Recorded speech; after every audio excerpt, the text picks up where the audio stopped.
Shri Krishna Chaitanya Prabhu Nityananda Shri Advaita Gadadhar Srivasari Gaura Bhakta Vrinda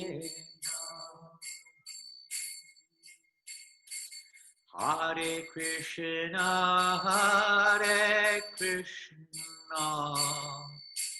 Krishna Krishna Hare Hare Hare Rama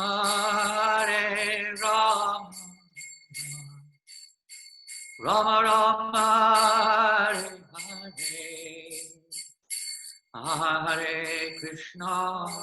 Hare Krishna Krishna Krishna Hare Hare Hare Rama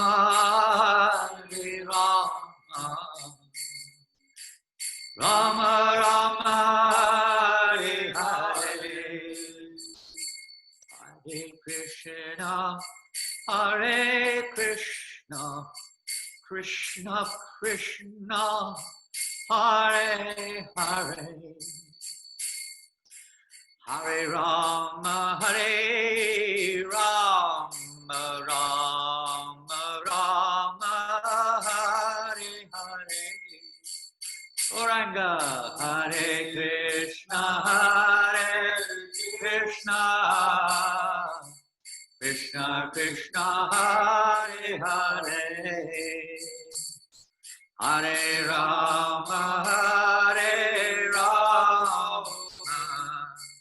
Rama Rama Hare Hare Hare Krishna Krishna Krishna Hare Hare Hare Rama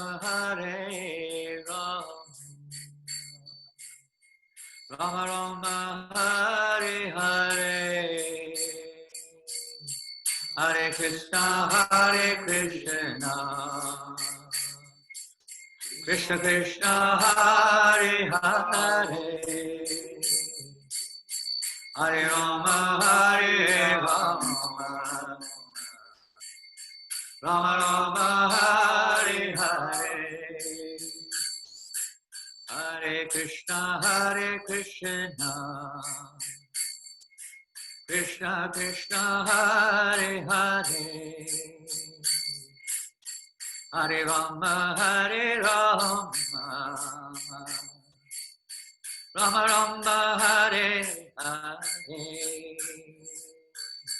Hare Krishna Krishna Krishna Hare Hare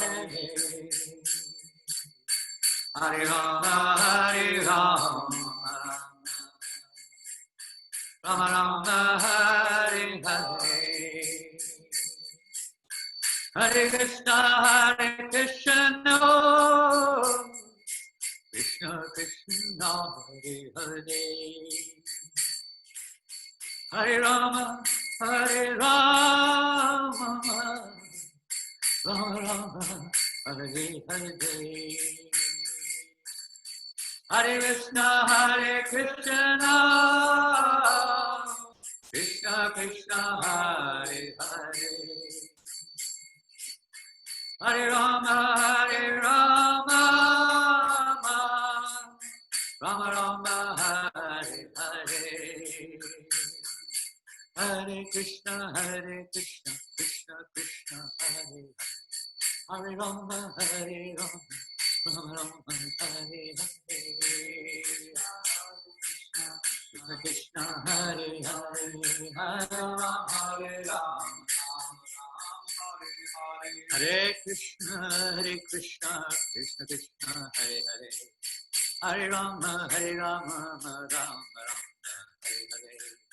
Hare Hare Hare Krishna Krishna Krishna Hare Hare Hare Rama Rama Rama Hare Krishna, Krishna Krishna, Hare Hare, Hare Rama, Rama Rama, Hare Hare.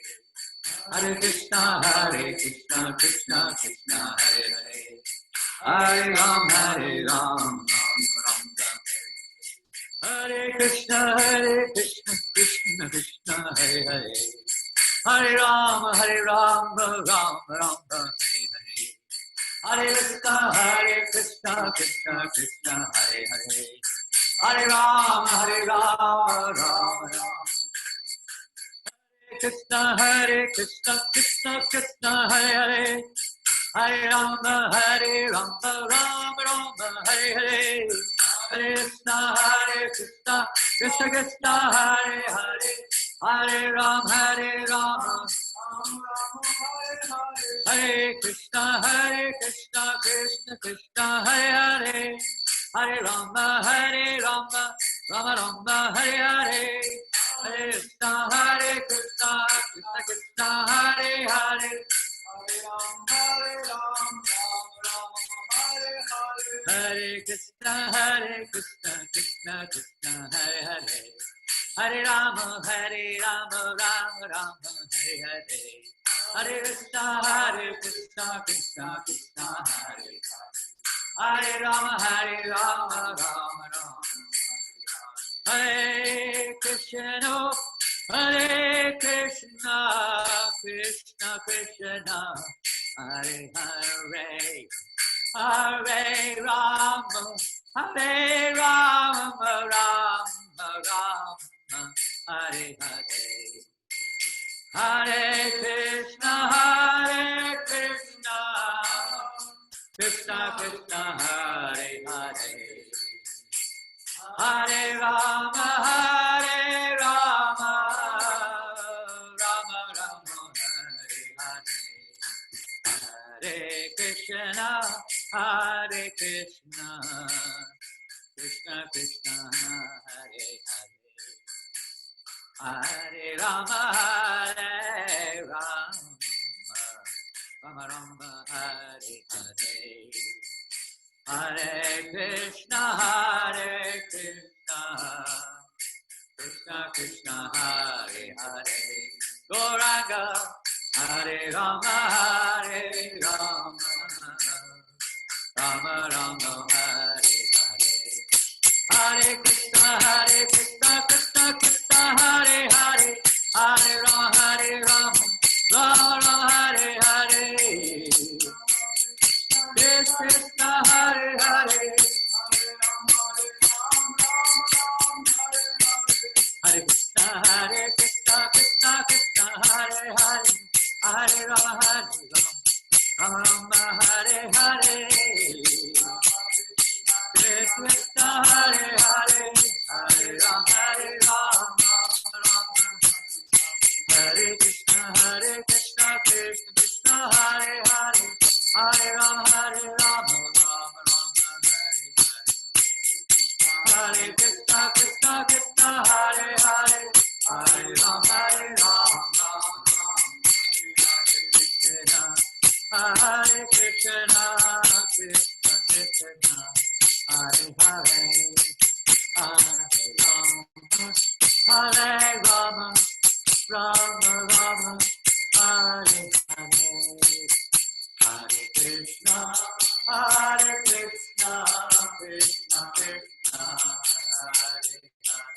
Hare, Hare Rama, Rama Rama, Hare Hare. Hare Krishna, Krishna Krishna, Hare Hare, Hare Rama, Rama Rama, Hare Hare.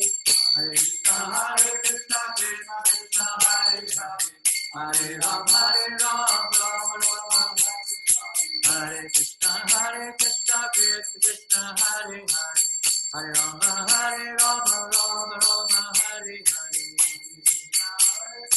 Krishna Krishna, Hare Hare,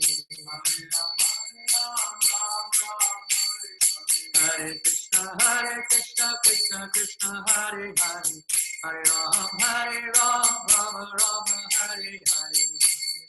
Hare Krishna, Krishna Krishna, Hare Hare, Hare Ram, Hare Ram, Rama Rama, Hare Hare. Srila Prabhupada ki jai. Shri Gaur Nitai ki jai. Harinama Sankirtan ki jai. All gloriously assembled devotees, all glorious to Sri Guru, Sri Gauranga. Hare Krishna. Good morning, good evening, good afternoon, good night, whatever it may be in your part of the world. Today we'll be continuing with our readings and discussion from Srimad Bhagavatam, third canto. But first of all, we will offer our humble obeisances to everybody. Vanchakalpatarubhyascha, Kripa Sindhuvyevascha, Patitanam Pavanebhyo, Vaishnavebhyo, Namo Namaha. And we'll sing Jai Radha Madhava. Hare Krishna. Jai Radha Madhava, Kunja Bihari. Jaya Radha Madhava, Kunja Bihari. Jaya Radha Madhava, Kunja Bihari. Jaya Radha Madhava, Kunja Bihari. Gopi Janabala, Girivaradhari. Gopi Janabala, Girivaradhari. Gopi Janabala, Girivaradhari. Gopi Janabala, Girivaradhari. Yasodhanandana, Rajajanarajana, Yasodhanandana, Rajajanarajana, Yasodhanandana, Rajajanarajana,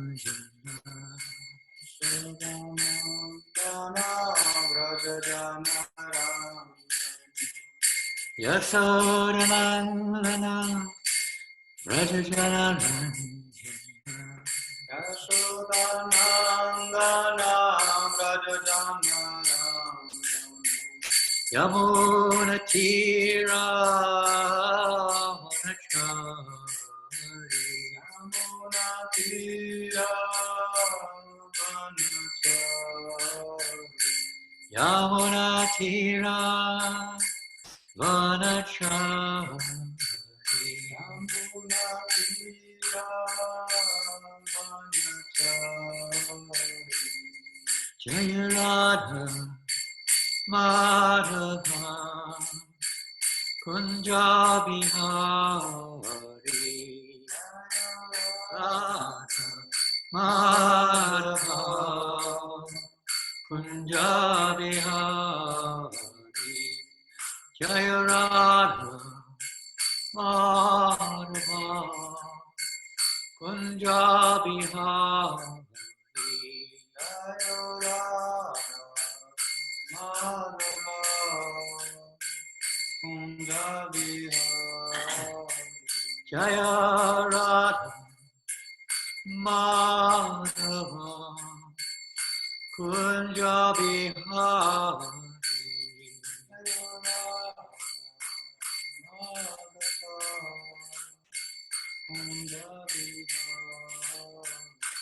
Hare Krishna, Hare Krishna, Krishna Krishna, Hare Hare, Hare Rama, Hare Rama, Rama Rama Hare Hare Hare Krishna Hare Krishna Krishna Krishna Hare Hare Hare Rama Hare Rama Rama Rama Hare Hare Hare Krishna Hare Krishna Krishna Krishna Hare Hare Hare Rama Hare Rama Rama Rama Hare Hare Hare Krishna Hare Krishna Krishna Hare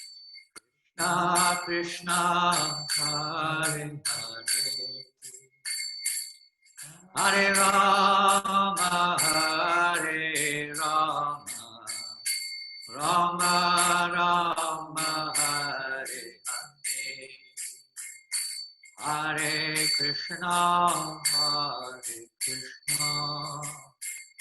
Krishna Krishna Hare Hare Hare Rama Hare Rama Rama Rama Hare Hare Hare Krishna Krishna Krishna Hare Hare Hare Rama Rama Rama Hare Hare Hare Krishna Krishna Krishna Hare Hare Hare Rama Rama Rama Hare Hare Hare Krishna Krishna Krishna Hare Hare Hare Rama Rama Rama Hare Hare Krishna Krishna Krishna Hare Hare Hare Rama Rama Rama Hare Hare Krishna Krishna Hare Hare Hare Rama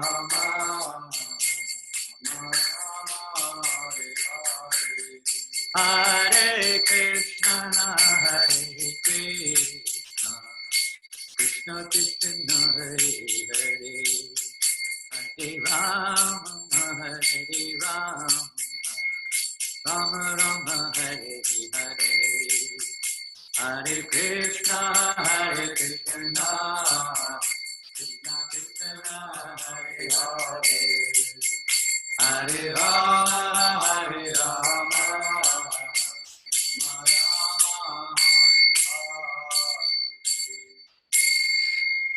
Jai Om Vishnu Pada Paramahamsa Hari Rajakacharya Astotara Satashri A.C.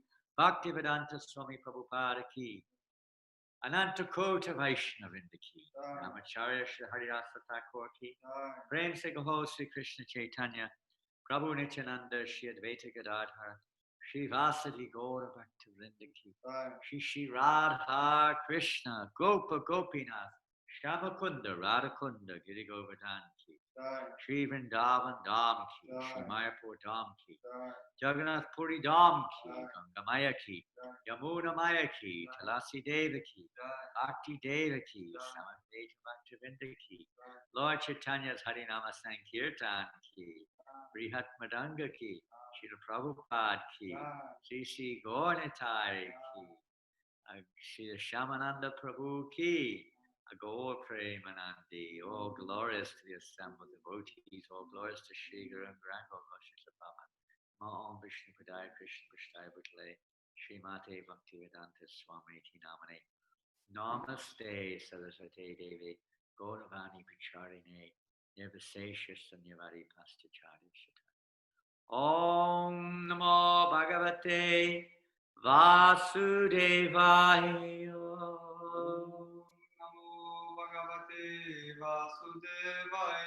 Om Namo Bhagavate Vasudevaya.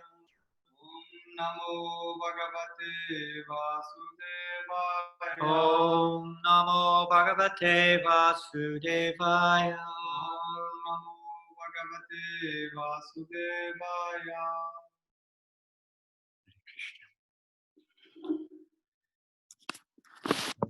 Reading from the third canto, Srimad Bhagavatam, chapter 25, text number 21. If you have Srimad Bhagavatams with you, you can follow, or you can follow on the screen. Thank you, Rasika, for putting up the verse. This is another very famous verse from the third canto, Srimad Bhagavatam, spoken by Lord Kapila Dev to his mother Devotee, who is making submissive inquiries as to how to become free from the sufferings, the bondage, the illusion, the entanglement of this material world, and what is the actual goal of life and how to attain that perfectional goal. So Lord Kapila Dev is now, you could say, introducing the essential feature of, say, achieving these purposes, and it is based upon the association of devotees. Just like if a person has some illness, generally speaking, they have to go for some medical treatment. But one has to also have some understanding as to the nature of those who are qualified to give medical treatment. What is their eligibility? So today's verse discusses a little bit about, maybe last week, we discussed the importance of association with saintly persons, the results of association in this material world with materialistic people, and the results of association with spiritual people. So it's a good idea, just like if we want to know who is a policeman, we need to have a little understanding of what is a policeman, what they look like, what their role is, and so on. So similarly, today we'll be hearing a little bit about the characteristics of a saintly person or the sadhu. Last time we heard we should associate with sadhus. So today, here we'll go into this wonderful verse. Please repeat. Titikshabaha Karunikaha Suridaha Sarvadehinam Ajata Shatravaha Shantaha Sadavaha Sarubhushanaha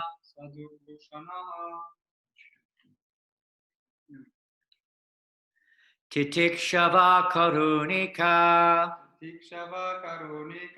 Suridak Sarvadehinam Ajata Shatravakshanta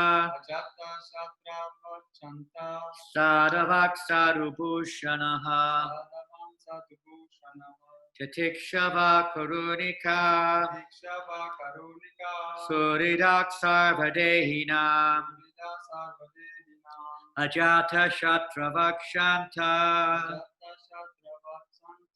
Sadavak Sarubhushanaha. Let us go through the word for word because these words are very significant to understand. Titikshavaha, tolerant. Karunikaha, merciful. Suridaha, friendly. Karunika, merciful. Titikshava, tolerant. Sarvadehinam, all. Sarva, dehinam, living entities. Ajata Shatravaha, inimical to none, no enemy. Shantaha, peaceful, shanti. Sadhavaha, abiding by scriptures, sadhava. Sadhu bhushanaha, adorned with sublime characteristics. And these are just some of the unlimited qualities of a devotee or sadhu. Krishna has unlimited qualities. Some of them, prominent ones, are mentioned in the Chaitanya Charitamrita, Nectar of Devotion. And as one gets closer to Krishna, as one's heart gets more and more closer to Krishna, then naturally the qualities of Krishna start to shine through more and more as the soul becomes purified. The translation of this verse: the symptoms of a sadhu are that he is tolerant, merciful and friendly to all living entities. He has no enemy. He's peaceful. He abides by the scriptures, and all of his characteristics are sublime. This is a real sadhu. Purport. Prabhupada says, a sadhu, as described above, is a devotee of the Lord. His concern, therefore, is to enlighten people in devotional service to the Lord. That is his mercy, Karunika. He knows that without devotional service to the Lord, human life is spoiled.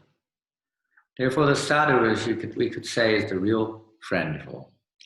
He knows a devotee travels all over the country from door to door preaching. Be Krishna conscious. Be a devotee of Lord Krishna. Don't spoil your life in simply fulfilling your animal propensities.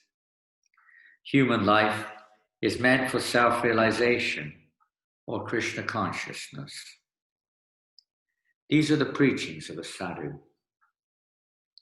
He is not satisfied with his own liberation. He always thinks about others. He's the most compassionate personality toward all the fallen souls. One of his qualifications, therefore, is Karunika, great mercy to the fallen souls. While engaged in preaching work, he has to meet with so many opposing elements. And therefore, the sadhu or devotee of the Lord has to be very tolerant. Someone may ill-treat him because the conditioned souls are not prepared to receive the transcendental knowledge of devotional service. They do not like it. That is their disease. The sadhu has the thankless task of impressing upon them the importance of devotional service. Sometimes devotees are personally attacked with violence. Lord Jesus Christ was crucified. Haridas Thakur was caned in 22 marketplaces. And Lord Chaitanya's principal servant or assistant, Nityananda, was violently attacked by Jagai and Madhai. But still, they were tolerant because their mission was to deliver the fallen souls. One of the qualifications of a sadhu, that he is very tolerant and merciful to all the fallen souls. He is merciful because he is the well-wisher of all living entities. He is not only a well-wisher of human society, but a well-wisher of animal society. It is said here, Sarvadehinam, which indicates all living entities who have accepted material bodies. Not only does the human being have a material body, but other living entities such as cats and dogs also have material bodies. The devotee of the Lord is merciful to everyone, the cats, the dogs, the trees, etc. He treats all living entities in such a way that they can ultimately get salvation from this material entanglement. Shyamananda saying, one of the disciples of Lord Chaitanya gave liberation to a dog by treating the dog transcendentally. There are many instances where a dog got salvation by association with a sadhu, because a sadhu engages in the highest philanthropic activities for the benediction of all living entities. Yet although a sadhu is not inimical toward anyone, the world is so ungrateful that even a sadhu has many enemies. What is the difference between an enemy and a friend? It is a difference in behavior. A sadhu behaves with all conditioned souls for their ultimate relief from material entanglement. Therefore, no one can be more friendly than a sadhu in relieving a conditioned soul. A sadhu is calm, and he quietly and peacefully follows the principles of Scripture. A sadhu means one who follows the principles of Scripture, and at the same time is a devotee of the Lord. One who actually follows the principles of Scripture must be a devotee of God, because all the Shastras instruct us to obey the orders of the Supreme Personality of Godhead. Sadhu, therefore, means a follower of scriptural injunctions and a devotee of the Lord. All these characteristics are prominent in a devotee. A devotee develops all the good qualities of the demigods, whereas a non-devotee, even though academically qualified, has no actual good qualifications or good characteristics according to the standard of transcendental realization. End of Srila Prabhupada's Transcendental Purport. We can go back to the screen, Masika. Thank you. Hare Krishna. So this wonderful subject matter, which we're so fortunate to associate with today, what's happening is we're having the opportunity to associate with Sadhu, Srila Prabhupada, and all the other sadhus who give their association in the Srimad Bhagavatam, and so on. So we're going to try to, let's say, have two sessions on this verse. The obvious one would be that the first section of the purport, which is primarily dealing with Krunika, the merciful nature of the devotee, and how titikshava or tolerance also becomes an inseparable element in a devotee's life. It may not even be directly in the form of preaching to others, which naturally creates, in many cases, animosity amongst people because their materialistic plans are being challenged. That happens within our hearts as well. We also sometimes reject when the sadhu gives us good instructions. We're attached to our particular condition, our particular concepts in life. We don't like it when they're challenged. But a sadhu has to face this in the course of preaching, and has to be very tolerant also, because this is inevitable. But their mood is one of karunika. They're also a friend of all living entities. Surdam Sarvadehinam. They're a friend of all living beings. And how are they a friend? Not on the material platform, but on the spiritual platform. Because they see everyone as Krishna's servant. They see everyone as a spirit soul, basically speaking. And even if they don't see like that, they act like that. They follow that mood of the most elevated devotees. So that principle of, we could say, spreading Krishna consciousness can be applied to not just literally preaching the message of Krishna to others, but in our daily lives also. Every activity of such a sadhu is actually beneficial to all living entities. Their bhajan, their whatever they're doing in life, it is actually bringing, because they're watering the root. Their only purpose is to please Krishna. That's the primary characteristic. And today we're going to be looking a little bit more onto that characteristic, which is not necessarily directly mentioned, although it probably mentions by nature a sadhu is a devotee of the Lord. We're going to look more in that avenue today, the qualities of a devotee, specifically the primary quality of their unflinching devotion to the Lord. Today is it appearance or disappearance of Shyamananda? Disappearance. Disappearance day? Mm-hmm. I'm informed, I know it's the disappearance or the appearance, I don't know which, but it's Shyamananda Prabhu, who is one of the greatest preachers of Krishna consciousness. Disappearance. Disappearance state, thank you, Mr. Tirobab. So we're not going to start with that, but if we, Krishna allows, we'll work up to that, to share and to have a little opportunity to associate with these eternal associates of the Lord who come into this world, these real sadhus, who come into this world to give their association. I'm going to first of all start now with a little interesting description. I hope my computer assists me. Yes, okay, good. This is you could say a little bit off the mark of pure devotional service, but it's nonetheless a definition of what the term sadhu actually means in Sanskrit, according to the ancient Rig Veda, Atharva Veda. It means one who is going straight to the goal, literally, literal translation. That which is leading straight to the goal. Sadhu is leading straight to the goal. He's fixed in his goal. He's not just a person with a long beard, as Prabhupada said, in an orange robe with a big smiling face and telling nice stories, but he's actually leading us straight to the goal. No deviation, fixed in his resolve. And in other places, we see the term is mentioned to be, in other Vedic literatures, well-disposed, kind, willing, effective or efficient, peaceful, secure, good, virtuous, honorable, righteous, noble. These are dictionary definitions, Sanskrit dictionary definitions of sadhu. And elsewhere it says in other definitions, saint, sage, seer, holy man, virtuous, chaste, honest, or right.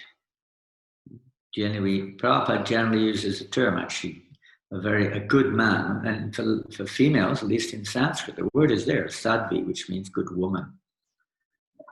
In other words, what is good, materially speaking, is not exactly the same thing as necessarily that which is, let's say, the sadhu, the definition of good man, referring to as sadhu, because we will be adding all kinds. Although many of these qualities are also seen materially, straight to the goal, is another thing. Well, they may have a goal, material goal for elevation, improvement of people's lives, etc. But that's mundane. That's not the real goal. That's just an artificial and temporary idea. But the sadhu knows the ultimate goal. And as Bhaktisiddhanta Saraswati Maharaj would many times illustrate, that whatever it takes to release the living entity from their bondage, almost like cutting out a boil with a knife. It's quite painful. Sometimes it's like that. Although generally the sadhus try to change people's hearts in a very palatable way. Sometimes it has to be a little bit more severe, you could say. Their intention is somehow or another to release the living entity from their bondage in this world and their illusion of identification, and help them by various means to start to identify with Krishna, to serve Krishna, and thus consequently, as we saw in the previous verse, by such association, by such service, one becomes free. But that we'll be discussing in another talk. One of the verses downline describes that a little bit more extensively. So the word sadhu also has a Sanskrit root, sad, S-A-D-H, H-da, which means reaching one's goal. So their business is to not only themselves, the very word sadhana also has the same root, the process which is meant to help us reach the goal. So if we know what the goal is, then we should apply the sadhana. It's the same logic we could apply to just about anything in our lives. Any work that we do, any medicine that we take, food that we eat, education, so many things follow the same principle. We have a goal to achieve by doing it, and there's a process to achieve the goal. And that is called sadhana, practice specifically in regards to the ultimate goal of reaching the spiritual platform, pure platform. So that is called sadhana, the practice of reaching one's goal. So the sadhu, reach one's goal, is one who gives us the process to reach the goal of life. because they have that goal. They know the goal, and they know the means to attain the goal. So in this age, we all have heard many times that the process of reaching that goal is Harinam Sankirtan, but that will be for the second part of our endeavor to receive the mercy of the sadhus by imbibing these principles in our lives. Is by taking these things on board that we get their mercy. It's not just by knowing them. It's actually by when we apply them in our hearts and the spiritual. Then the sadhus are very pleased with us when they see the effect of applying these processes in our heart. It will be a change of heart. It doesn't necessarily happen immediately. It gradually evolves as one associates with a sadhu and applies the sadhu's instructions in our lives. Our hearts gradually become purified. Our consciousness becomes purified. And the sublime, the sadhu bhushana qualities of a Vaishnava start to manifest. They start to shine in that person's naturally. It's not an imposition. Sometimes devotees ask this question, which comes first, surrender to Krishna or the qualities? And it's actually both go on simultaneously, accordingly. It's not that we reject an effort to be tolerant, or we reject an effort to be a friend to others, saying, oh, when I'm a pure devotee, they will come right now, I'll just be whatever nonsense I am, and just say I'm a devotee of Krishna. No, both go on. It's part of the process to practice sadhana, includes certain activities which will automatically incorporate the principle of mercy, titiksha, karunika, friendship to other living entities, and all the other qualities will be included in the process of sadhana. But the actual natural awakening, the pure awakening of heart will take some time to manifest as until the soul is cleared of all the inebriaties, all the dirt within the heart. So a sadhu can also be, for one who's following a real sadhu, one is also can be called a sadhu if one's actually applying the sadhana which one receives from a sadhu in one's life sincerely. One may also be a sadhu. Literally means one who practices a sadhana or a path of spiritual discipline. As Bhaktisiddhanta Maharaj said, a sadhu never finds fault in others. This is one of his prime definitions of a sadhu, is that he never finds fault in others. He respects whatever, and this is interesting. One time, I'll mention this first. Srila Prabhupada one time, Tamal Krishna Goswami one time was asked, what was of all the qualities of Srila Prabhupada, because Srila Prabhupada has all the qualities of a sadhu, which quality was the most, to you, most prominent? What captured your attention? And devotees say how Prabhupada was so merciful, tolerant, so friend to all, and so on and so forth. We may say all these different qualities, how he was, and so on and so forth. But Tamal Krishna Maharaj said that the quality which struck him most was Prabhupada's ability to find a good quality, something in every single person. He saw a good quality there in everybody and was able to bring that quality out in even the most covered beings. That's what he felt. Sometimes we just see good qualities according to our conditioning. And very easily we see bad qualities according to our conditioning in others. But Prabhupada was able to extract, or let's say encourage, those good qualities in every living entity, encourage them to connect that quality with Krishna, and thus gradually become purified. He respects, Bhaktisiddhanta Maharaj said, whatever little qualities are there in others. In one lecture in Mombasa in 1971, Srila Prabhupada said, those who are engaged in the service of Krishna, he is sadhu. It is not simply by changing dress. Sadhu means sadhava sadhubhushana. Sadhu means honest, sadachari, of good quality, good character. But the ultimate aim is, as Krishna recommends, apichet sudarasharo bhajate mam ananyapam. I'm going to need you. Not that one has to adopt all these sadhuchara. That is secondary. But if one is staunchly devoted to Krishna, he is sadhu. That staunch devotion to Krishna. Well, we did discuss that recently. We're not going to go down there again. In the Bhagavad Gita 9:30, although other seemingly disqualifications may be there, shortcomings in the practice of a sadhu, if that unflinching dedication to the service of Guru and Gauranga is there, he's still considered sadhu. Not exactly that he has to observe, Prabhupada goes on, not exactly that he has to observe all the rules and regulations, because by practice, just like these European and American students, sometimes they cannot adopt the principles of sadhuchara as it is recommended. But that doesn't matter, because they are devoted, they have sacrificed their life for Krishna. They are sadhu. One has to, something instinct probably could be. They should be given the respect of a sadhu, because they have no other business than Krishna. That is recommended from Krishna. So this Krishna Consciousness Society is a society of sadhus. Sangena sadhu bhaktanam ishvara danena. That was a lecture of Srila Prabhupada in the 7th canto of Srimad Bhagavatam. It was a very good foundation of our subject today.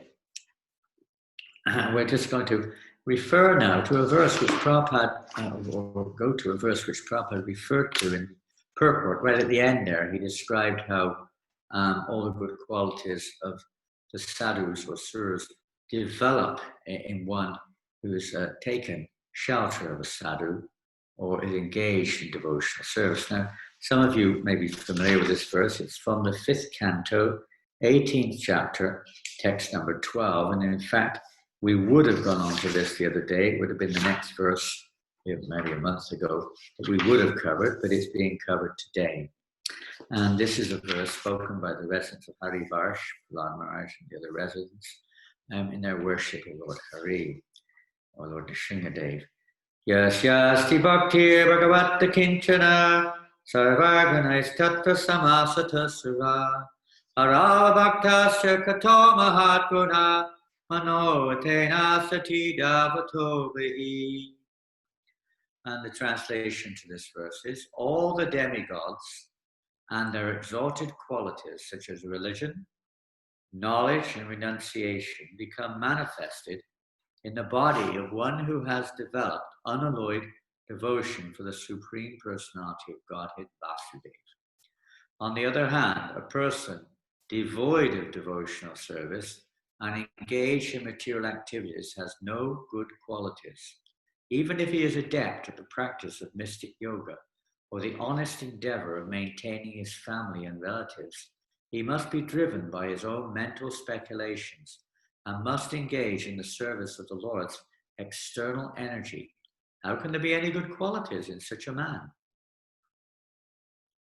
Of course, sometimes people will argue, well, I see better qualities in the normal people than I do see in these devotees.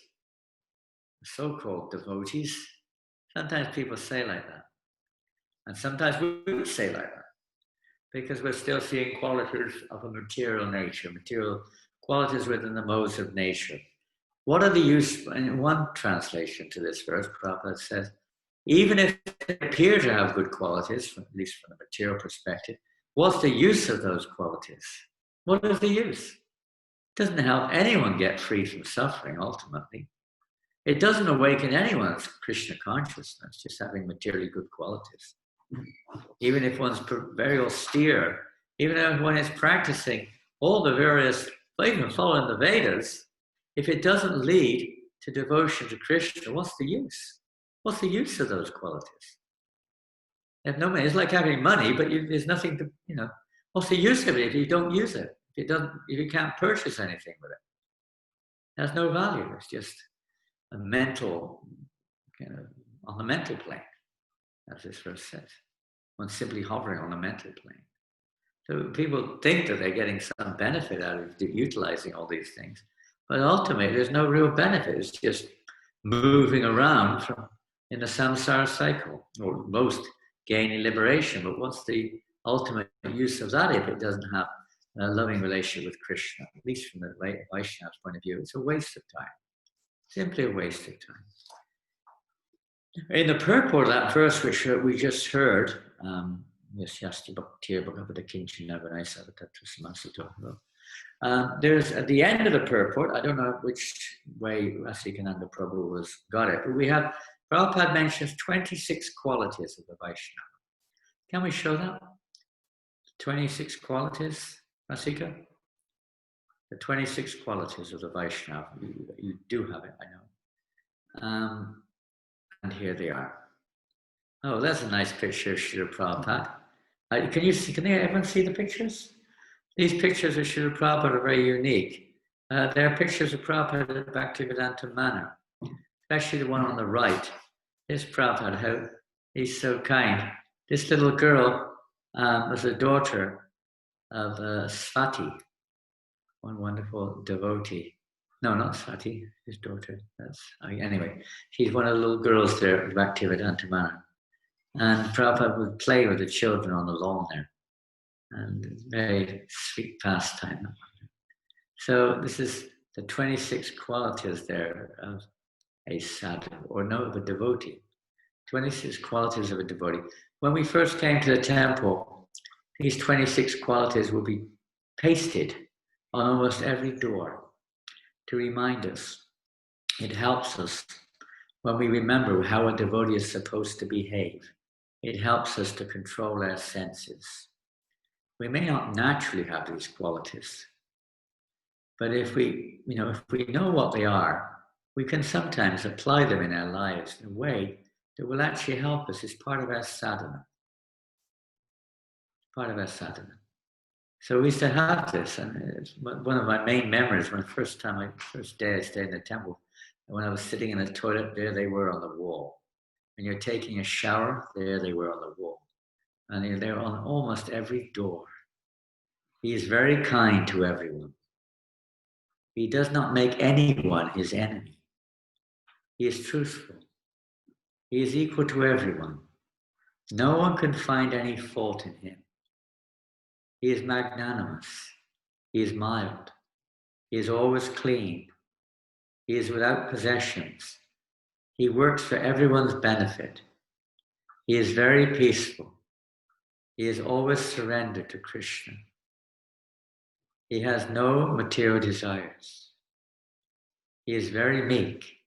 He is steady. He controls his senses. He does not eat more than required. He is not influenced by the Lord's illusory energy. He offers respect to everyone. He does not desire any respect for himself. He is very grave. He is peaceful. He is friendly. He is poetic. He is expert, and he is silent.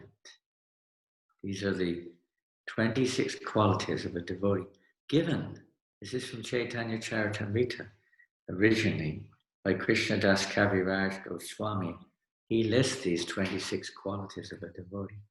And of course, this is not exclusive. There are so many other qualities.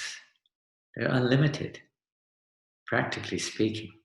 The devotee is a reservoir of good qualities. So we can go back to the screen now, because that's the subject in itself. To go through even one of those subjects is a whole session in itself, practically speaking. Just to give us an indication, something to meditate on, something to think about, something to apply. Maybe you can do that. Print those qualities out. You can find them, and if you can't find them, ask another devotee to help you find them. But they are there in the Chaitanya Charitamrita and in other places. These 26 qualities of a Vaishnava. I'm going to go now to. We could read from the Chaitanya Charitamrita where these qualities are actually listed. I'll give you the reference. I'll make it easy for you. These qualities are found in the Chaitanya Charitamrita, chapter 22, Madhya Lila. Madhya Lila, chapter 22, text 78 to 80. You can find these qualities. Okay? If anyone wants to find them and do your own little, application, you're most welcome. Previous to that, in text 75, actually as Lord Chaitanya Mahaprabhu is giving his instructions. These fall within the instructions of Lord Chaitanya Mahaprabhu to Sanatana Goswami. And Lord says, a Vaishnava, now the word Vaishnava is synonymous with Sadhu. A Vaishnava is one who has developed all good transcendental qualities. All the good qualities of Krishna gradually develop in Krishna's devotees. All the good qualities of Krishna gradually develop in Krishna's devotees. Of course, those who are coming from the spiritual realm are already reservoirs of these good qualities, and by associating with such great personalities who are reservoirs, one can obtain awaken, rather. They're already there in the nature of the pure soul. These qualities are the nature, constitutionally, the nature of the purified soul. They awaken in the association of pure devotees. It's a very simple, logical understanding of how they can be awoken by hearing from pure devotees, by serving pure devotees, by hearing about pure devotees, etc. These qualities gradually awaken within our hearts as we become purified. Lord Chaitanya actually quoted the 2, 3, 4 verses that we just mentioned. And the very verse that we're studying today is in this section of Chaitanya Charitamrita, as well as the verse we studied previously, Mahat Sevan Dwar Mahurli Mukte Tamodwar Manushitam Sangi Sangha. Is also in this section. And what is the root cause of devotional service? And the Lord said, it is association with advanced devotees. That is the root cause of the awakening of these qualities, or we could say the awakening of actual devotional service itself. Even when one's dormant love for Krishna awakens, association with devotees is still most essential. And the whole section of the 22nd chapter of the Madhya Lila, dealing with the absolute necessity of association with devotees if we want to progress in spiritual life. We've already discussed the nature of that association, so we won't go there again today. But we will now go to Bhagavad Gita. And most of you will probably have the Gita, because unfortunately we don't have all these things on the screen, but it wouldn't be much to get them on there. This is from the 12th chapter of the Bhagavad Gita. And we're going to read from text 13 onwards from the 12th chapter. In the Bhagavad Gita, there are a few places where Arjuna wants to know what are the characteristics of those who are transcendently situated. You can find those in the 2nd chapter, and you'll find them also in other chapters. In the 16th chapter, the characteristics of those who are divine. We're not going to read those today. We're going to read from the 12th chapter, and this is from text number 13 onwards. How Krishna describes those who are dear to him. Krishna says, one who is not envious is a very important characteristic. The whole Bhagavatam itself is spoken to those who are Saranam Satam, those who are not envious. And so here the first thing Krishna says is those who are not envious. In fact, the Bhagavad Gita, Krishna says, cannot be explained to those who are envious, those who are not engaged in devotional service, those who are not my devotees. It doesn't mean, what it means is that they cannot really, as long as we're not engaged in devotional service, as long as we're envious, we can't understand it, even if it's there. We may repeat the words, but we haven't entered into the understanding. That is the understanding of the confidentiality of the Bhagavad Gita, not the actual words themselves, but the realization, the understanding of the message. That is confidential. That is only revealed to those who are devotees, those who have a friendly disposition towards the Lord. So that can be awoken by association with those who do have that disposition. So Krishna starts off by saying, one who is not envious, but is a kind friend to all living entities, who does not think himself a proprietor and is free from false ego, who is equal in both happiness and distress, who is tolerant, always satisfied, self-controlled, and engaged in devotional service with determination, his mind and intelligence fixed on me. Such a devotee of mine is very dear to me. He who no one is put into difficulty, and who is not disturbed by anyone, who is equipoised in happiness and distress, fear and anxiety, is very dear to me. My devotee, who is not dependent on the ordinary course of activities, who is pure, expert, without cares, free from all pains, and not striving for some result, is very dear to me. One who neither rejoices nor grieves, who neither laments nor desires, and who renounces both auspicious and auspicious things. Such a devotee is very dear to me. One who is equal to friends and enemies, who is equipoised in honor and dishonor, heat and cold, happiness and distress, fame and infamy, who is always free from contaminating association, always silent and satisfied with anything, who doesn't care for any residence, who is fixed in knowledge, and who is engaged in devotional service. Such a person is very dear to me. Those who follow this imperishable path of devotional service and who completely engage themselves with faith, make me the supreme goal, Sadhu, are very, very dear to me. So these are the qualities which Krishna states in the Bhagavad Gita, which are very dear to him. And that is the principle of devotional service, is that we're trying to become dear to Krishna, not to some other living entities. That will come automatically if we're dear to Krishna. Those who are actually genuine, they will appreciate that. Others may or may not appreciate it. Of course, Prabhupada did say that a devotee of Vaishnava should be a gentleman. One time Prabhupada said that's the first symptom of a Vaishnava, that he is a gentleman. And even in his dealings in worldly affairs, a Vaishnava deals with, you could say, conscious respect for other living entities. Why? Well, not only because it's natural, it is also a characteristic of a Vaishnava that he wants to encourage others in their progress in spiritual life. Persons who are on the material bodily platform of life cannot relate to spiritual characteristics. They cannot understand anything about higher principles. So a sadhu, he acts in a way which will help others, to encourage others to become attracted knowingly or unknowingly to Krishna consciousness.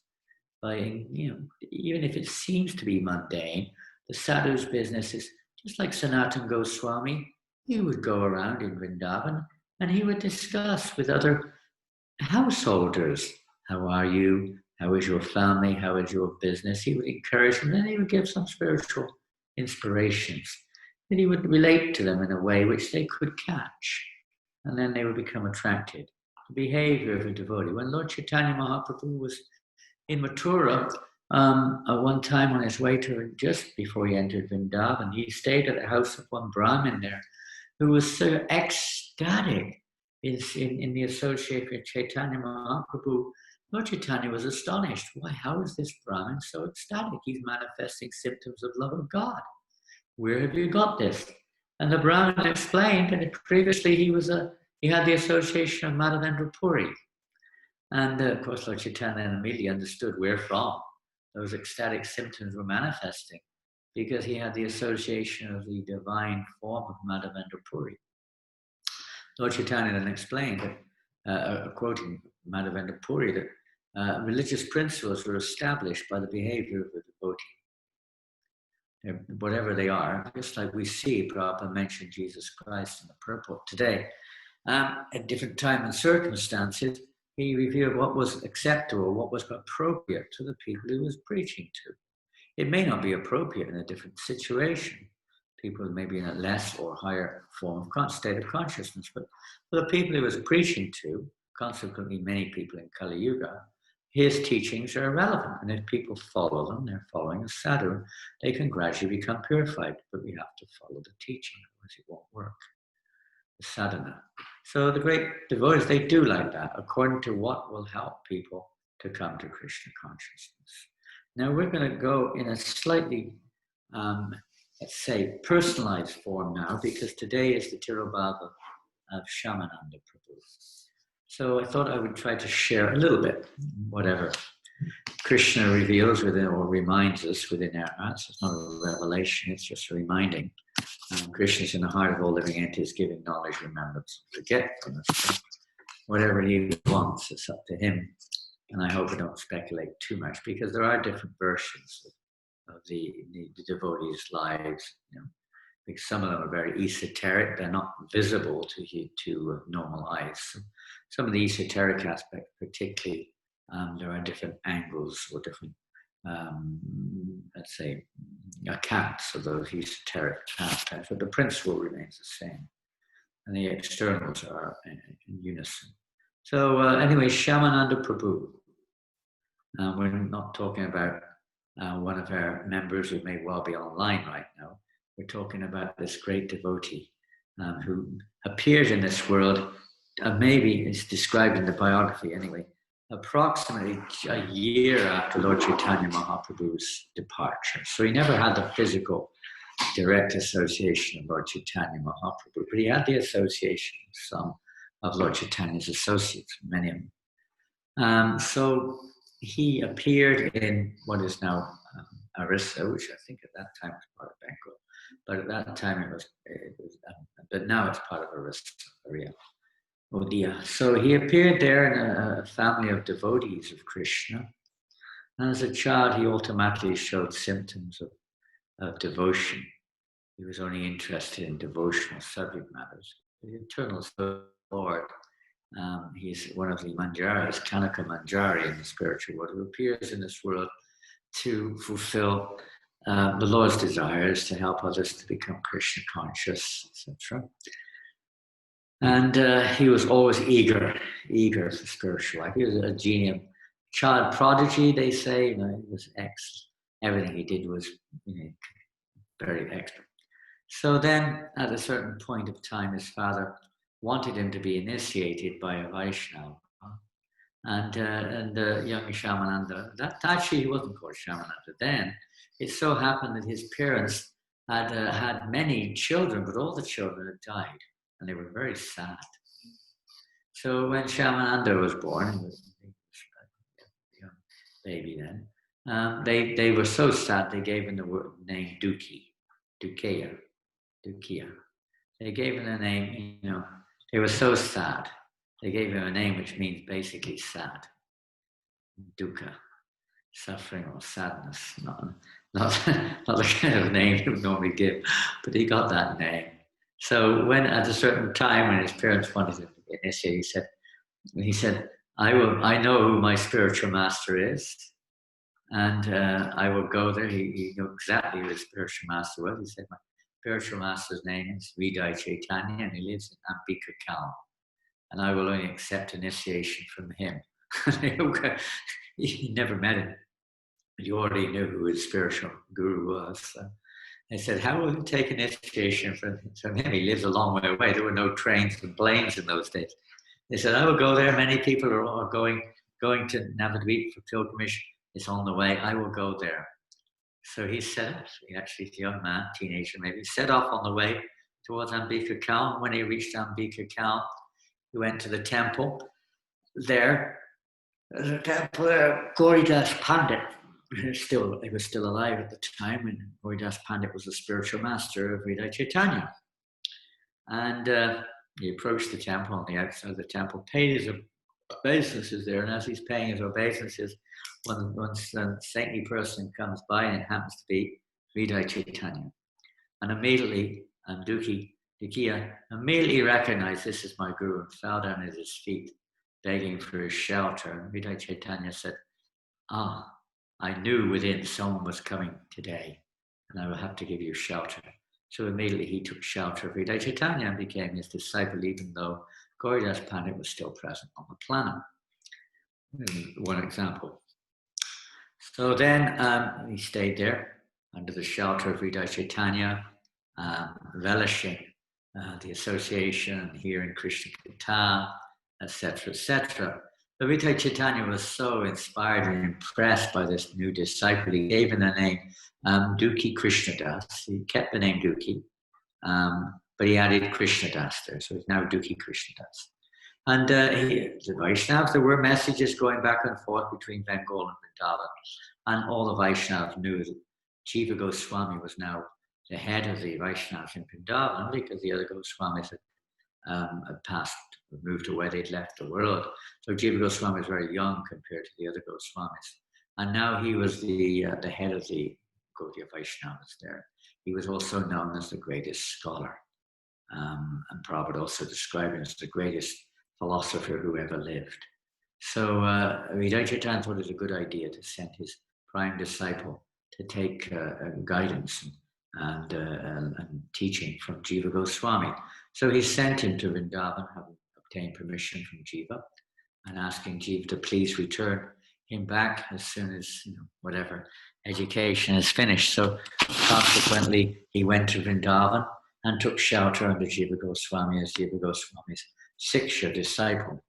It's interesting to note that Jiva Goswami had no Diksha disciples at all, not one. He only had Siksha disciples. And amongst them, 3 prominent ones. There are many, but the 3 prominent ones, Shyamananda became one of them. And of course, Narottam Das and Srinivas were the other 2. Together, the 3 of them were studying, as well as many others, in a toll or the school of Jiva Goswami. So years went by, and Jiva Goswami was engaged, time went by. And Shyamananda asked Jiva Goswami, could he give him a specific service, a special service? So Jiva Goswami gave him, okay, you have a special service. Now, listen carefully, because the special service is not something we would think very highly of. Yes, your special service is you can sweep the arena of the Rasa Stal, the place where, of course, we would spiritually think this is the highest service, but materially speaking, people think, what is this special service? Sweeping the dust on the floor. Is that a special service? We'll think some special service. Oh, we have to do something big and famous so that we'll become, something extraordinarily known to others. But no, you go to the Rasastali, where Seva Kunj was much bigger in those days. It covered the whole area. Now it's a little area tucked away behind the wall. But it was the whole area in those days. So a section of Seva Kunj, known as Kanaka Kunj, you sweep that area daily, sweeping carefully. So he was doing it in ecstasy. And Dukhi Krishnadas was sweeping and sweeping, and he was feeling such exaltation, such ecstasy, sweeping the Kunj where the Rasastali had taken place in previous, when Krishna and the gopis, it still goes on in an unseen way, but he was getting this tremendous ecstasy in the service was given to him by Jiva Goswami. One day, whilst he was sweeping the Kunj, he saw something very effulgent in the earth, in the dust. He looked closely. Oh, what is this? It was an anklet. Like ladies, they wear these bracelets around their ankles. And he picked it up. It was very special. He touched it to his head. It was so effulgent. And there are different stories what happened next. Who would tell one of them? So what is this? Some say he hid it in his cloth, tied it to his cloth. Others say he dug it in the ground. He used a spade, dug it in the ground, and put this anklet, hid there, and said, I will keep this safe until the owner of this anklet appears. I will only give it to the owner. So consequently, he carried on sweeping. Sometime later, an incredibly effulgent-looking lady appeared on the scene. Because what had happened on the spiritual plane, that I was surprised that what happened is that one of Radharani's anklets had disappeared from her feet. Where has it gone, Lalita said. Oh, it must have fallen off when we were engaged in a Leela last night in Kanaka Kunj. Oh, what shall we do? We have to find it. So Lalita Devi said, don't worry, I will go down and I will find it. So she appeared in a hidden form, like a little elderly, before Shyamananda. And Shyamananda, or Dukhi Krishna at that time, saw this amazing personality. And he said, oh, who are you? She described, she's elderly gopi living in the area. He said, why have you come here? He said, my daughter-in-law has lost her anklet, and I've come here to find it. Last night, while picking flowers, it must have fallen off. He said, oh, where are you from? A nearby village? They were questioning each other like this. Then she said, have you seen an anklet anywhere here?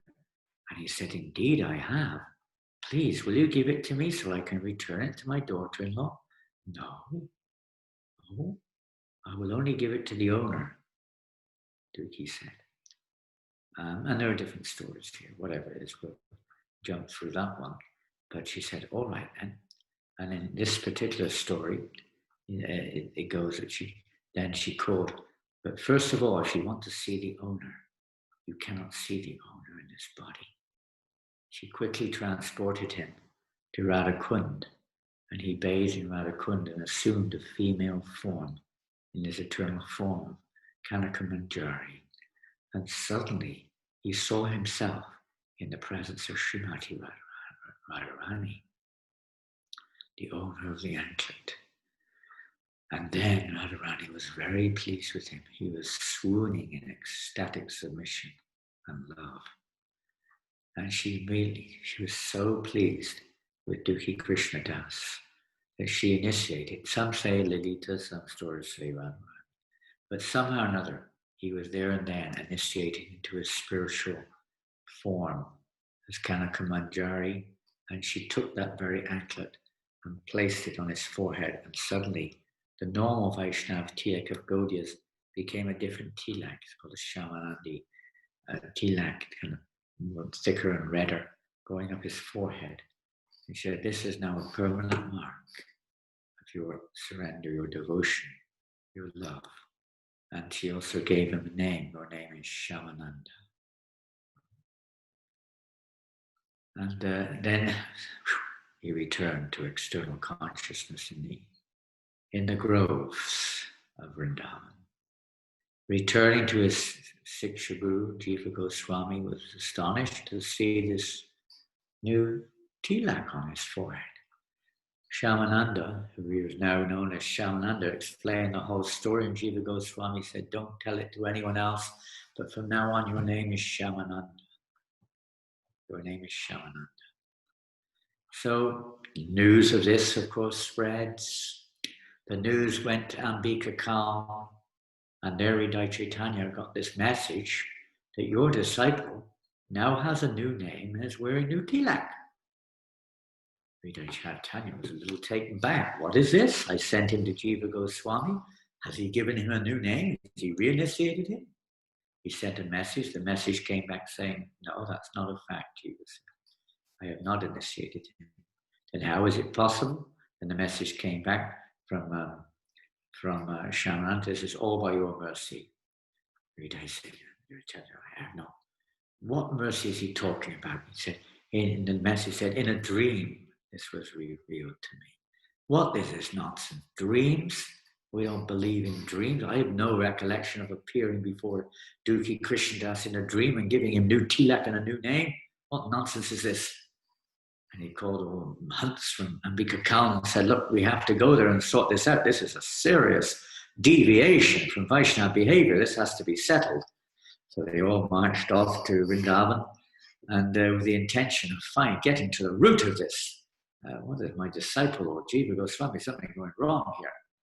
So they all went off to Vrindavan, and consequently they met with Jiva Goswami. They were sure it wasn't his doing, and then they approached Shyamananda and said, what is this? How dare you do this? And the spiritual master Hridaya Chaitanya was quite angry because the point was based on a very high level principle. Because Hridaya Chaitanya and Gauridas, they are Gopalas. They're in the mood of Sakyaras, loving friendship in the spiritual world. And generally speaking, everyone in their line is in the mood of Sakyaras. And now here's this disciple who's gone off associating with Jiva Goswami, and now he's developing a different relationship with Krishna. What is this? You know, you're talking about Madhurya Rasa and this and that. And Vida Chaitanya was quite taken aback. You know, Shyamananda tried to reason that all the various rasas culminate in Madhurya Rasa. In fact, even Sakya Rasa is to facilitate or to enhance the Madhurya Rasa. But he wasn't happy with that. And he said, look, I will prove you wrong. And all the Mahants were there. The Mahants are like, you know, spiritual heads, leaders, educated elders of society. And he said, I'll prove you wrong. This is a falsity. You are false, he said. He was getting on his disciples' case. He said, I will scrub this tilak off you, and I will write Shyamananda on your chest and scrub that off as well. So got a strong challenge. So Vidya Chaitanya, Shyamananda Prabhu, he was thinking, okay, what can I do? I don't want to. It's all by your mercy, Gurudev. I promise you, my mercy were to prove you false. Purposely, this was going on by the arrangement of the Lord, no doubt. And so then Shyamananda went into a kind of trance. He said, can you give me a little time just to meditate on how to respond to this? And he went into internal meditation. He suddenly found himself back in the association of Srimati Radharani, Lalita Devi, and the other associates of the spiritual realm. And there she was Kanaka Manjari, crying and crying. I have a great dilemma. What can I do? My spiritual master is not accepting. I cannot offend him. He is my life and soul. So Radharani then called Subal. Subal came on the spot. Subal is the head of the Gopas, who are the coward boys, who interacts with the gopis in messaging and so on and so forth to enhance the pastimes. So Subal appeared on the scene and said, don't worry. Yes, he heard the story. Don't worry, I will solve this. Because Subal in Gaur Lila is Gauridas Pandit. So he said, I will solve this, do not worry. You go back now, everything will be all right. Just say it is by the mercy of Gauridas Pandit. So consequently, and I will see that these marks on you will not disappear. So he did. He was returned back to the earthly plane, so to speak. And with the he said, just think of me, Subal said. Just meditate on me and all will be fine. So Kanaka Manjari or Shyamananda returned to this spiritual, to the realm, this material realm. And there he was again. He came out of his deep trance. So what is the situation now then? All right, I will prove you false, Vidya Chaitanya said. So that's the Mahants, they wrote Shyamananda across his chest. And Vidya Chaitanya took a scrubbing brush and soap and started scrubbing his forehead and scrubbing his chest like anything. And it wouldn't come off. It would go away and come back stronger. It would go away and come back stronger. Eventually, everyone was astonished. This indeed is the mercy of Gauridas Pandit. And he explained this, that actually, although it may appear, Shyamananda explained, it may appear that we're in different rasas, it's not the case at all. That the mood of Gauridas Pandit is to enhance the Madhurya Rasa. So everything was kind of settled to a certain point, although prior to that, Vidya Chaitanya was very angry before this took place, before the settlement came about. He even beat his disciple very strong. The Mahants had to hold him back. He was so determined, you've got to be in Sakyaras. It was a kind of a loving beating. In fact, Shyamananda was very pleased when he was beaten by his spiritual master. He said, this is proof now, my spiritual master is really accepting me. He was feeling blessed to be beaten by his spiritual master. But the story goes on. So it looked like all was settled, and Vidya Chaitanya stayed a little longer there in Vrindavan. And then one day they went to see Rasalila performance somewhere in Burj. And consequently, as this rasa dance performance was going on, Vidya Chaitanya was feeling a little bit uncomfortable. He could see his disciple was becoming more and more absorbed and didn't want to, completely absorbed in another realm. And he thought, we are not on the same page. Whatever he says that this is by my mercy and he's my surrendered soul, he still was not happy with this. So afterwards, when they went back, he got upset. And as much as Shyamananda tried to console the spiritual master in terms of explaining the relationship between the rasas, Vidya Chaitanya was very angry. He got to such an extent he started beating him again and beating him, and he had to be held back. And really beat him hard. And Shyamananda was totally accepting this as his deserve. He wasn't fighting back in any way. He surrendered. My spiritual master wants to beat me. I'm fortunate or being blessed. Though he was very unhappy that he was causing this distress to his spiritual master. So that night, when Vidya Chaitanya took rest, he had a dream. He didn't believe in dreams. So he said, but this night he had a dream and Lord Chaitanya suddenly appeared before him. And Lord Chaitanya had blood rolling down his form. His cloth was stuck hard to his body, like this. And Vidya Chaitanya said, my Lord, what has happened to you? Why are you looking like this? And Lord Chaitanya said, you beat me so severely. Now my body is like this. Vidya Chaitanya realized what had happened. He immediately realized that Shyamananda was like the personification of Sri Chaitanya Mahaprabhu in one sense, at least most dear to Lord Chaitanya, and that he committed a great fault in treating him like this. So immediately he came out of his dream and went to Shyamananda, and whatever, all was settled between Shyamananda and Vidya Chaitanya. This Lord, only one other occasion do we see this, how the Lord protects his devotee in such a way. Although Shyamananda was being beaten, it's described it just like Haridas Thakur. When he was beaten in the marketplace, Lord Chaitanya placed his body on Haridas's. Similarly, in the case of Shyamananda, maybe it didn't look like it, but he actually took those beatings upon him, his own body, such as that mood and relationship between a pure devotee and the Supreme Lord. So things were settled after some time.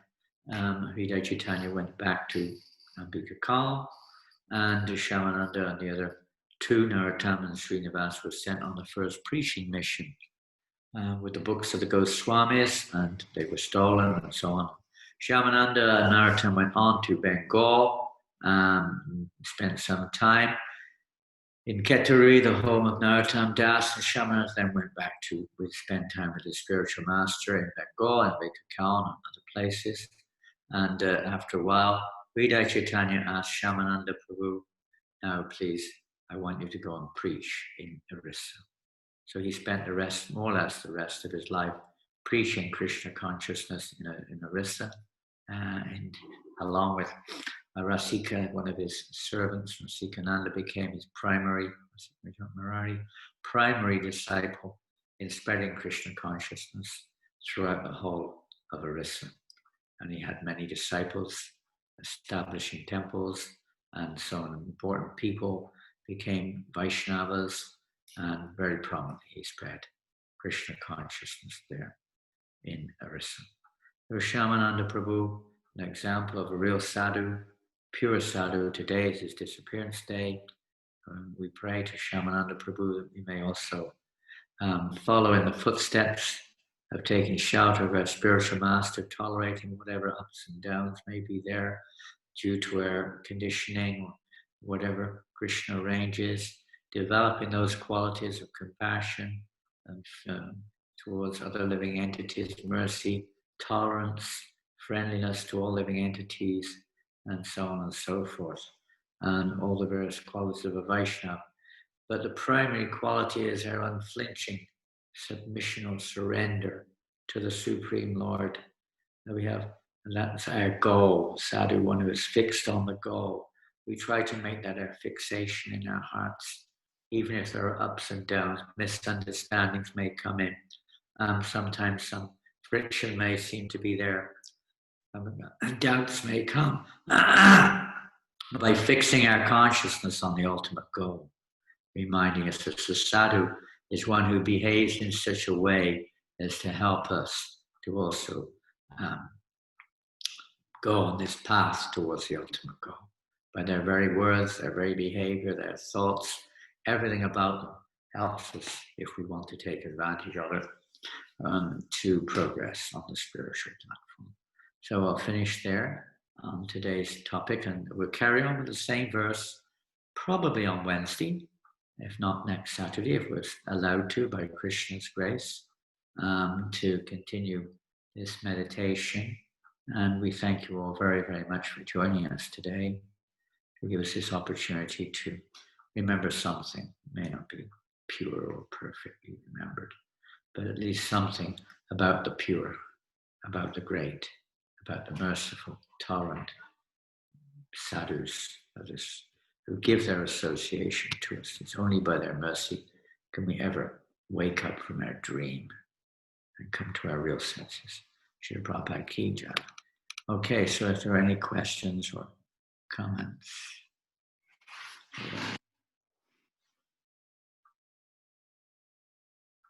A good idea is stop moving things around. I'm not sure who's moving things around out there. That means somebody is on.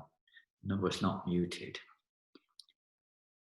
Saradia Mataji in Hamilton. Happy birthday, Saradia. All glorious to Srila Prabhupada, Saradia, and Srinivas, one of the close associates of Shyamananda Prabhu. It's his wife's birthday today. Hare Krishna, Saradia. May you focus your whole day in pure devotional service. Thank you, Hare Krishna. Any questions? Any more questions?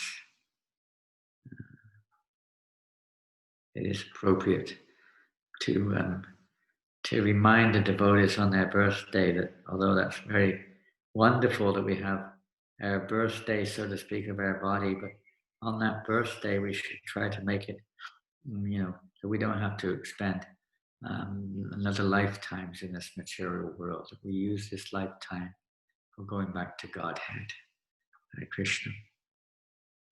Anything? Can we still use this? Somebody has an artist. I don't know who it is. Somebody has an artist. Can we all still consider him sadhu? Well, that's a question which maybe you could say needs a little qualification. Everyone in the material world has an artist. That's why I say that's the nature of being in the material world. So just because everyone has an artist, that doesn't make a sadhu. However, sometimes a devotee may still, always a devotee still carries an artist, but if its primary objective, if his primary goal is to serve the spiritual master come what may, and to serve Krishna come what may, according to the words of Krishna, that a devotee who is his unflinching dedication, even though there are sometimes some impediments are there, some misbehaviors there, previous conditioning, sometimes, but his primary target is not purposely, it's just due to past conditioning. He's not purposely trying to be offensive or to maintain his material desires, but the pressure sometimes is great, and sometimes it comes out accidentally. It's described as a behavior which is not considered to be saintly in of itself, but his primary characteristic is dedication to the Lord. As I say, it's a question which needs qualification according to the situation. But in principle, yes, that person is still considered sadhu.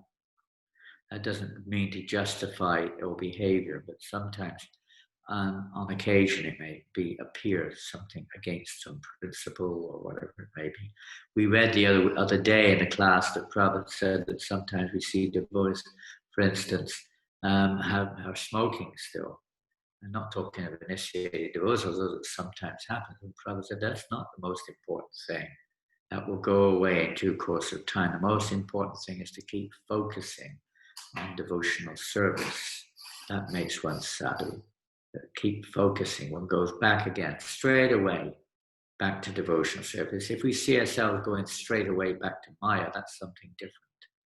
But a sadhu, even though there is some fault, goes straight back in a repentant heart, a humble heart, straight back to devotional service again. So it's still considered saintly, even if not on the highest platform, but still considered to be saintly.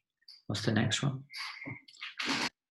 How do we apply the 26 characteristics? Do we apply the 26 characteristics of Vaishnava in school and professional life? According to Prabhupada described, I don't know if we read it just now, maybe we did it, that it's not really, practically speaking, all the qualities, all the various practices, etc., are not, it's not that every single one is going to manifest always in all situations in the neophyte stage particularly. We little common sense, what is practical, what is appropriate to the time, place, and circumstance. The primary one should be remembered, that is to see things in relation to Krishna, to try to act for the pleasure of Krishna, to surrender to Krishna.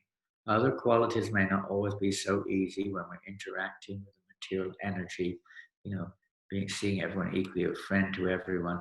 We can theorize. But in reality, it may not always be so an easy manifestation, something to impose artificially in our lives, poetic, expert, this thing, that thing. We try our best. We have air conditioning. We just try to engage whatever air conditioning is to serve the primary principle of service to Krishna, Guru and Krishna. We try to apply whatever it is we can in that direction. And if there are faults or mistakes, if our intention is sincere, they're not really faults or mistakes. They're just some reason sort of like due to our previous conditionings, etc. They're like token conditionings there, which may still affect our relationships, may still affect our behavior to some extent. But as much as possible, Vaishnava, a natural Vaishnava will always be manifesting these characteristics in all situations. When we're not on that platform of spontaneity, then sometimes these characteristics do not manifest. And even one who's on the highest platform may not always appear to manifest them. He may not seemingly show mercy to certain persons because of the nature of the person, and they may misinterpret it. But in their heart of hearts, they have nothing but good wishes to every living entity. They see nothing but how to help this person to become Krishna conscious, although externally it may not seem it. We're not on that platform. Therefore, sometimes we get carried away or whatever it may be. But again, the primary thing is we try to bring it back to Krishna consciousness, bring it back to Krishna consciousness. So otherwise, a Vaishnava will more and more, by their good qualities, as they grow in devotional service, even in work, in home dealings, in professional business, they will be there. But sometimes, due to the fact you have to execute a particular activity, you have to do things which may not be completely complementary with the spiritual principles. Sometimes in one's material dealings. As much as possible, they should be complementary. Next one. There's Srinivasi. Thank you. Hare Krishna. Your service is to Srila Prabhupada's mission. He's our Acharya, he's our Siksha Guru, he's our Guru, he's our guide, he's our life and soul, he's our connection to the Parampara. He is our connection. So our only principle is to try to understand what Srila Prabhupada wants, what would please him, what would please Krishna, and try our best to be pleasing to the pure devotees of the Lord. That's not an artificial thing.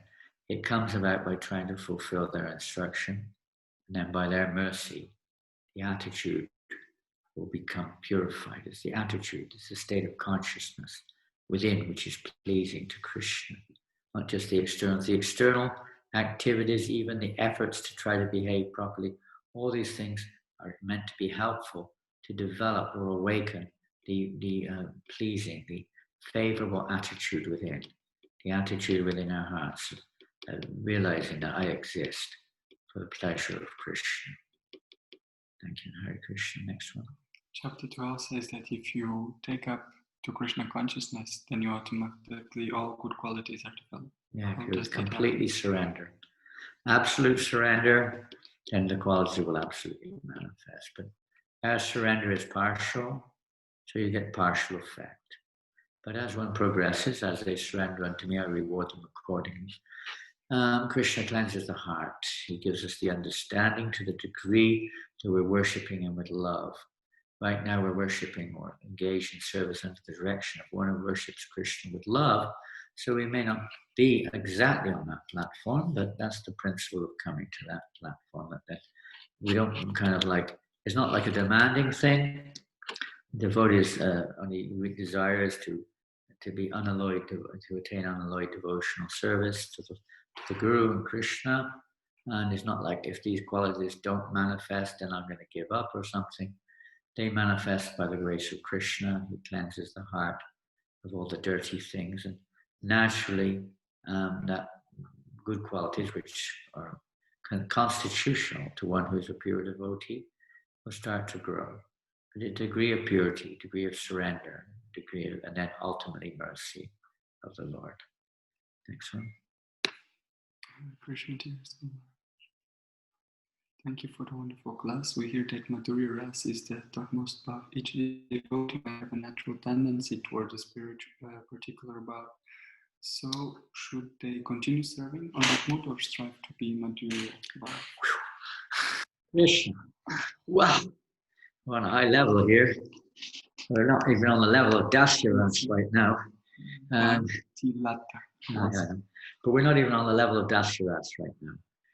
At our level, when practicing Vaidhi Sadhana Bhakti, the concentration, although we may hear, we have to know what the goal is. We don't know what our particular part, you could say, in that realm is.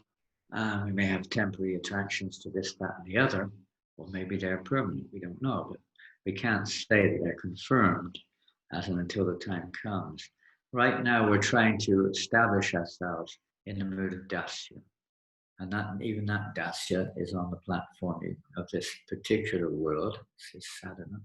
It's on the platform of sadhana. We're practicing to this foundational aspect. Dasya is there in all the rasas. Of course, Shantarasa is another thing. There's even a Shantarasa, which is Dasya too in the spiritual realm, of course.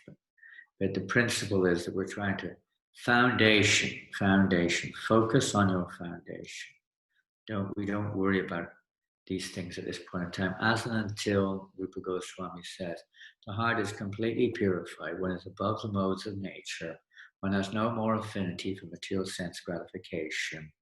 Only then is it possible that the actual real, spontaneous, natural attraction to serving Krishna in a particular rasa, other than Dasya rasa, can manifest.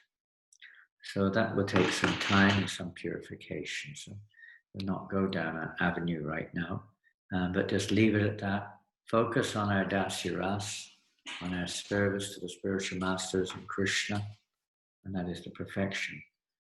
Everything will be revealed in due course of time as the heart becomes cleansed. Nitya Siddha Krishna Prem, Sadhu Kavanai Shravanadi Shriyachiti Karayudai. By Shravananadi, by under the direction of a pure devotee, we hear and chant, we render service. As the sun rises in the morning, everything becomes clear. Similarly, love of Godhead is not something we get from an outside source, it's already there, but it's awoken. It wakes up as our Shravananadi, our hearing and chanting, our devotional service becomes pure and pure and pure. Everything becomes clearer and clearer and clearer. And in due course of time, these beyond our present, Atakshi Krishna Namadi, Nabavad Gaimikli Sevam with our present conditioned senses, we can't possibly be able to understand these transcendental interactions. We may hear about them, but we cannot relish or enter into them. There may be some kind of relish, but not the real one. Or enter into these pastimes or understand the transcendental nature of our relationship with Krishna. Right now, Krishna is manifest in the external form of spiritual master who is giving us this opportunity to develop Dasya Rasa and in a pure way. And when our Dasya Rasa becomes completely pure, everything will be revealed. And that comes through Vaidhi Sadhana Bhakti, so we're concentrating on that right now. Next one. It's very difficult for me to absolve thoughts of Krishna because of my work nature. What's the minimum I can do to feel guilty and hard in myself? Bhaktivinoda Thakur said for householders who are working with families, every spare moment they should try to engage in hearing and chant about Krishna. It's obvious when we're at work we get carried away with the passionate modes around us, sometimes the modes of ignorance, sometimes a little mode of goodness, but usually passion. And we get affected by it, and we almost forcibly have to act according to it in most cases, not all, but most. So as naturally one will forget Krishna, one's absorbed in one's particular work, but what is the purpose of that work? To maintain one's family. What's the purpose of the family? To give them a chance to become Krishna conscious. What's the purpose of work? Probably to get paid and sustain one's lives, and to use whatever we can in Krishna's service. So behind the scene, there is a connection between our work, our family, our devotion, the money and everything else. We try to see the connection between all of these, how it can be connected to the service of Krishna. As much as possible, even though we're carried away doing this and that, working in offices, working in factories, working wherever we are, schools, whatever it may be, in hospitals, etc., as much as possible, trying to see how all of that is Krishna's energy, how all of that can be connected to Krishna, how all of that can actually enhance even our devotional practices. But Bhaktivinoda Thakur said, whatever spare time we have, we have to try to utilize that, hearing and chanting. And another practical, you can say mechanical aspect, is trying to be a little more time in the morning. It's hard when you've got little kiddies, but as much as possible, in the morning before we go to work or school or whatever we're doing, we try to hear, chant, and remember Krishna as much as we can. And that will help to sustain the memory of seeing how everything is related to Krishna during the day. You can't sit in the office and the boss is asking you to do something. You say, I haven't finished my 16 rounds yet. I'll be another hour yet finishing my rounds. You cannot do that. You can't say, oh, I really need to read right now. I'm really spaced out. I need to read the Bhagavad Gita right now. You cannot do that. You may be able to do it a little bit when time is appropriate. You have to have common sense to know what is to do. But as much as possible, it's good to have little reminders during the day when we're at work or college or wherever it is, to try to remind us of Krishna, not get totally carried away in the passionate modes which we're surrounded by, as much as we can. Hare Krishna, next one. Srila Prabhupada. Srila Prabhupada set standards for daily worship, which we try to maintain.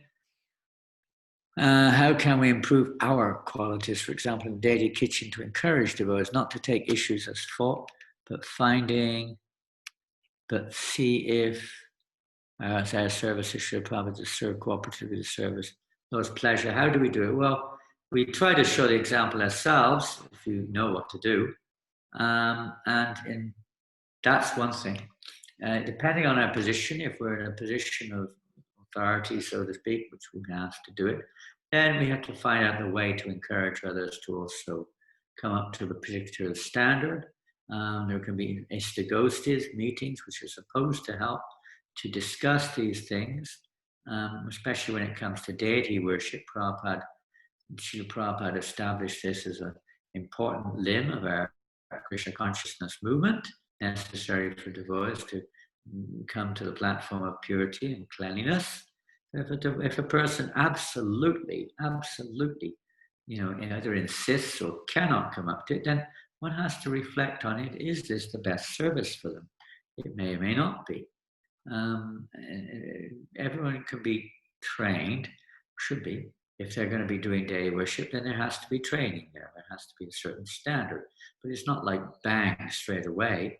It has to be done with love and care, consideration, example, and education, and so on and so forth. There should be some structure in place to help devotees to understand more about it than just you do it because that's the way it is. But the benefits and the reasons and so on should be discussed. And sometimes devotees are not meant for that service. Prabhupada said not everyone's a Brahmin. Not everyone has that inclination. They may be better situated digging the garden. Maybe not to say a Brahmin can't dig the garden either. But, that may be a better service for them. They bring more home and they won't commit some of the offenses, which are a little bit, there's a lot of them in daily worship. So we don't want to commit offenses in our service. We don't want to put devotees in a situation where they're engaging in a way that they're committing offenses knowingly or unknowingly also become. But at time and circumstances, sometimes in emergency, it is a little difficult. Sometimes we all know that. But still, the effort should be there to establish a standard, and devotees should try to be educated and kindly, lovingly encouraged to come up to that standard. Last question is, thank you for this class. How can I practice tolerance in Tolerance, you come and live in the temple for a few weeks. And the association of devotees, Krishna works through devotees. He works through his material energies. We have to tolerate so many things. But tolerate, it depends. Again, it's like one of those questions which it may be extreme situations and it may just be a kind of a little one. It depends. And in between, it's by the mercy of Krishna that we can tolerate.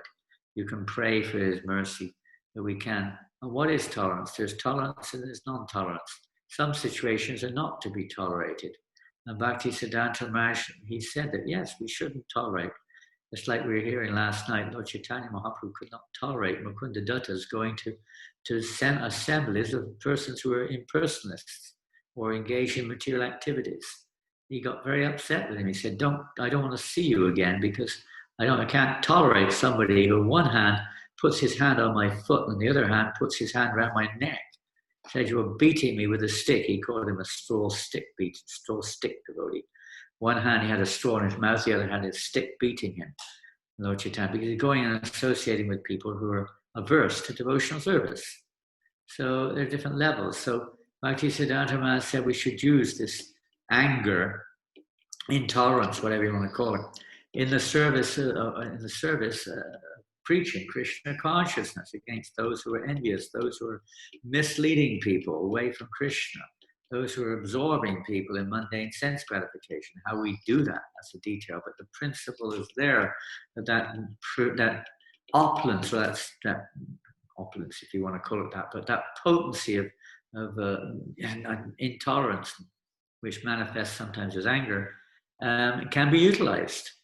Then Bhaktisiddhanta Saraswati Maharaj said one thing. He said, yes, we should utilize it against those who are inimical, when he was asked. But first of all, I have to look at my heart and see who is inimical.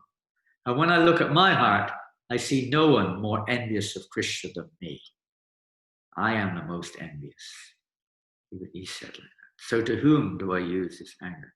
I tolerate my own nonsense, but I don't tolerate others. This is often the case. I'm right. Oh, yes.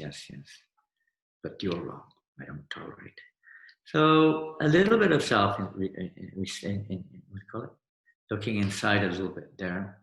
And that was his on and on. He would emphasize this. When faults in others misguide or disturb us, look within. Look within our own hearts. Look at the root. Don't just look at the externals all the time. Not tolerate. Look in our own heart. Maybe this is a lesson Krishna is teaching us within our heart.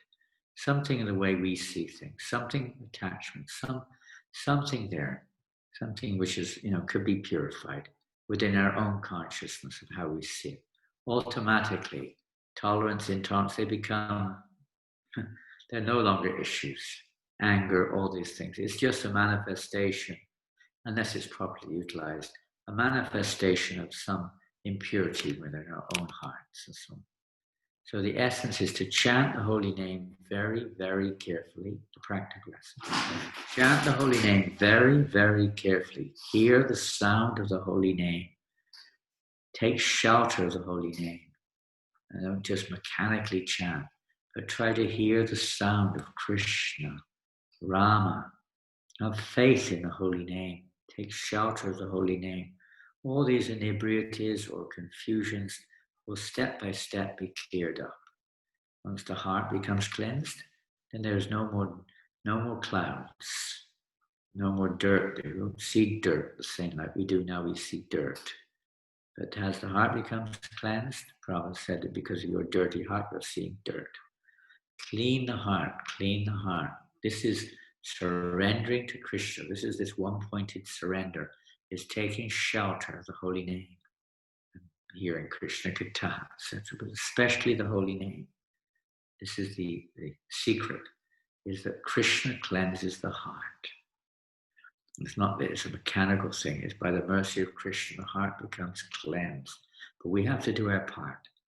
We have to cultivate this faith and this effort to hear the holy name of Krishna if we're really serious about this. Otherwise, we could never conquer over intolerance, anger, greed, lust, all these different, enemies which continually capture our attention.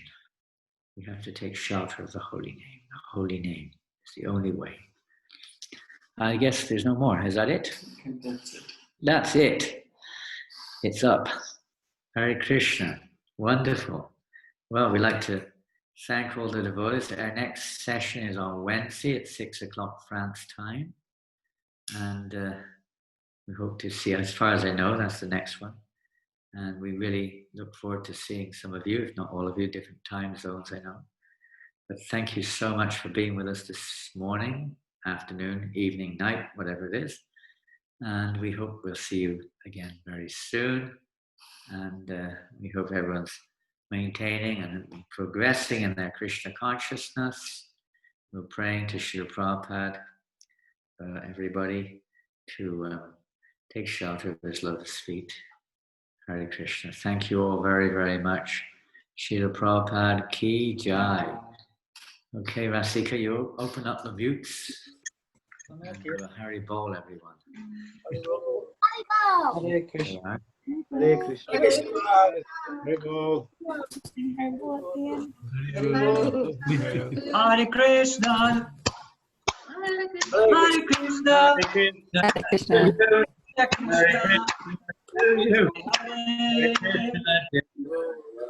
Hare Krishna to you.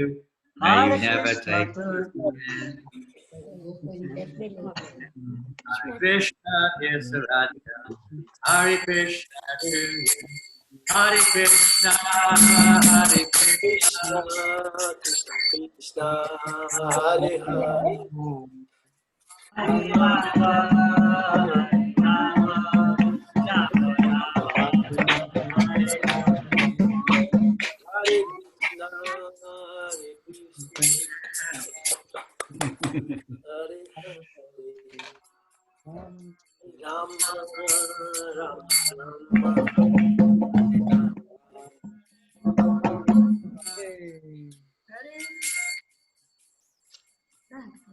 Hare Krishna, Hare Krishna, Krishna Krishna, Hare Hare, Hare Rama, Hare Rama, Rama Rama, Hare Hare.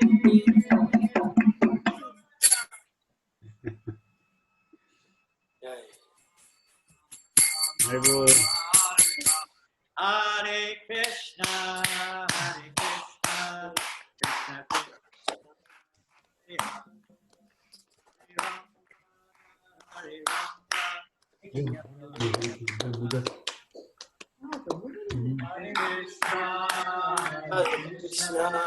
Krishna Krishna, Hare Hare, Hare Rama, Rama Rama, Hare Hare. Hare Bol.